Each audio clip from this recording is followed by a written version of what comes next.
introduction han bek don han an ming hi kalashe kim vek lawa kapelo phut mai han ang mani nin shed vek tho karinga zaina hian he an chuan om kati em mani pathian fakle choi moi na lalpa cha ti la kan sange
Kashin nun chui chang ya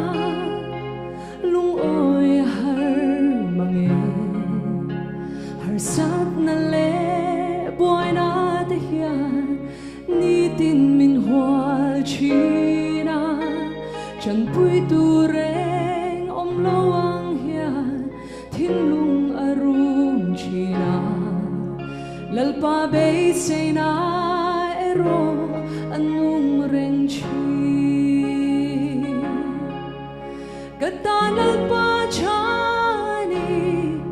o katana chani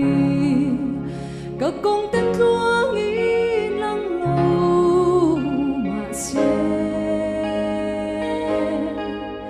hey hi ka shereng min en kol chi min mangai tu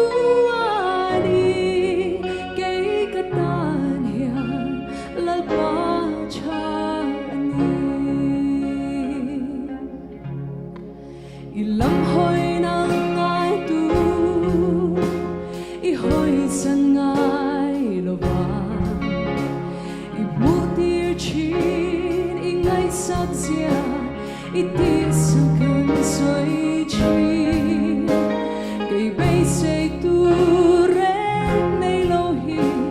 lal pa ilam ka hoi nang ma chau ani kan bay say me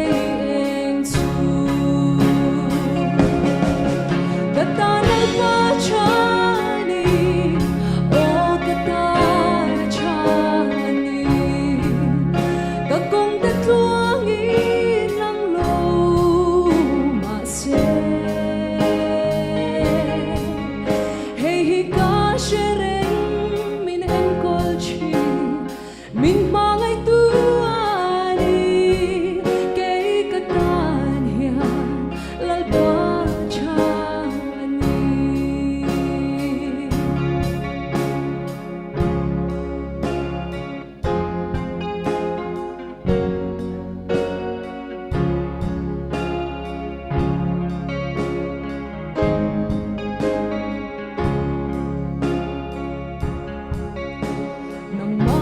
chan tu te chan him lo ang ma se sanjak ka te I mu tir kha I chen sil na an chang kay po lal pa hey ka tu ber I ke bula ubi chu chu lu hiani kay zong karing katana pa chani o katana chani ka kong ta tuang in lang lo ma se hey hi ka shereng min en kol chi min mangai tu ani kay katan hian lalpa chani But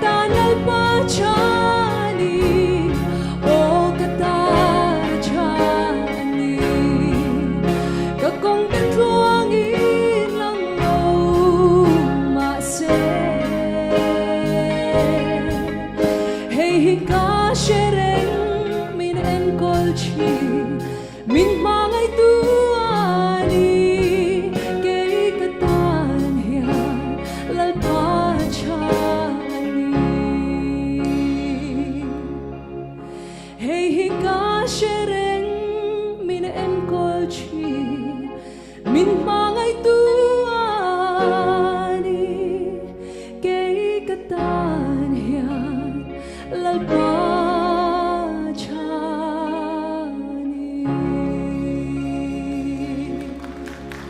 Hallelujah, lalpa, si Fabian Rose.